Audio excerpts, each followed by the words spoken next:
Hi hello అందరికీ నమస్తే welcome to Barco kitchen. ఈరోజు మన కిచెన్లో ఎంతో టేస్టీ అయిన స్ట్రాబెర్రీ జామ్ అనేది ఈజీ ప్రాసెస్లో ఇంట్లో హెల్తీగా ఏ విధంగా ప్రిపేర్ చేసుకోవాలో చూపించబోతున్నాను. ఇక నేను 100 గ్రాముల దాకా స్ట్రాబెర్రీస్ అయితే తీసేసుకున్నానండి. ఇక్కడ నాకు 100 గ్రాముల స్ట్రాబెర్రీ అనేది ఒక బౌల్లోకి అనేది వచ్చింది. వీటిని అయితే నేను ఇక్కడ చిన్ని పీసెస్గా అనేది కట్ చేసేసుకుంటున్నాను. ఇక్కడ నేను తీసుకున్న మొత్తం స్ట్రాబెర్రీస్ని కట్ చేసేసుకుని ఒక చిన్న మిక్సీ జార్లోకి అయితే తీసేసుకుంటున్నాను. ఇలా తీసుకున్న దీనిలోకి 3 యాలకులు వేసేసి చక్కగా వాటర్ ఏమీ తీసుకోవాల్సిన అవసరం లేదు. మనం ఇక్కడ చక్కగా మెత్తగా అనేది గ్రైండ్ చేసేసుకున్నాను. ఒకవేళ మీకు ఏమన్నా పలుకులు అనిపిస్తే మరొకసారి అనేది గ్రైండ్ చేసుకుంటే సరిపోతుంది. ఇప్పుడు స్టవ్ ఆన్ చేసి స్టవ్ మీద బాండీ పెట్టేసి దానిలోకి ఒక కప్పు దాకా షుగర్ అనేది తీసేసుకుంటున్నాను. ఇలా షుగర్ తీసుకున్నాక దీనిలోకి మనం గ్రైండ్ చేసుకున్న స్ట్రాబెర్రీ పేస్ట్ని కూడా వేసేసుకుని పూర్తిగా షుగర్ అనేది ఇక్కడ మీడియం టు హై ఫ్లేమ్లో పెట్టేసేసుకుని మొత్తం కరిగించేసేసుకుంటున్నాను. లో ఫ్లేమ్లో పెట్టుకోవాల్సిన అవసరం కూడా ఏమీ లేదు.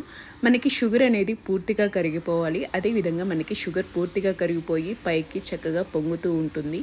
మనం ఎప్పుడు ఇలా సైడ్స్ మొత్తాన్ని ఎడ్జెస్ కూడా కవర్ చేసేసుకుంటూ మొత్తం మిక్స్ చేసుకుంటూ ఉండాలండి. ఇలా షుగర్ అనేది పూర్తిగా కరిగిపోయి జస్ట్ మనకి ఒక పాకం లాగా అనేది ఏర్పడుతుంది. చూడండి, మనకి ఇలా ఈ నురుగలాగా వచ్చినప్పుడు మనకి పాకం అనేది తయారవుతుంది కదా. సో ఈ పాకము ఒక్కసారి ఏళ్లతో మనం అంటే కనుక ఇలా తీగ పాకం అనేది రావాలి. ఈ టైంలోనే ఇంకా స్టవ్ ఆఫ్ చేసి దీనిలోకి అయితే ఒక అరచక్క నిమ్మరసాన్ని కూడా యాడ్ చేసేసుకున్నాను.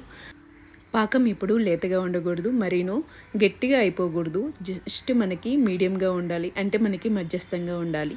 సో ఇంకా ఈ టైంలోనే ఇంకా నేను స్టవ్ ఆఫ్ చేసేసుకుని వేడి మీదే మనకి ఏ బౌల్లో అయితే నేను స్టోర్ చేసుకోవాలనుకుంటున్నాను ఈ జాము, అదే బౌల్లోకి ఇక్కడ నేను స్టోర్ చేసేసుకుంటున్నాను. నేనైతే ఇక్కడ నేను స్టీల్ బౌల్లోకి అయితే స్టోర్ చేసేసుకుంటున్నానండి. ఇది ఆరే కొద్దీ ఇంకొంచెం గట్టిగా అనేది అయిపోతుంది. సో మనం ఆరకముందే వేడిగా ఉన్నప్పుడు మాత్రమే ఇది మనం ఏ బౌల్లో స్టోర్ చేసుకోవాలనుకుంటున్నామో ఆ బౌల్లో అనేది స్టోర్ చేసుకుంటే సరిపోతుంది. మనకి ఇది 20 డేస్ వరకు నిలువ ఉంటుందండి. రిఫ్రిజిరేటర్లో పెట్టుకున్న రోజు పిల్లలకి హెల్తీగా అనేది పెట్టవచ్చు. నేను ఇక్కడ ఏ ఎసెన్స్ కూడా ఏది యూజ్ చేయలేదు.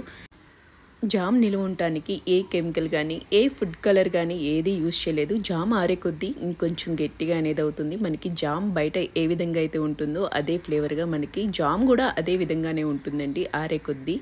ఇది ఆరే కొద్దీ ఇంకొంచెం గట్టి పడుతుంది అనమాట. ఫుల్గా చాలా టేస్టీగా ఉంటుంది. పిల్లలు అనేది చాలా ఇష్టంగా తింటారు. డెఫినెట్గా మీరు ట్రై చేసి మరి మీకు ఏ విధంగా వచ్చిందని నాకైతే కామెంట్ చేయండి. Thanks for watching.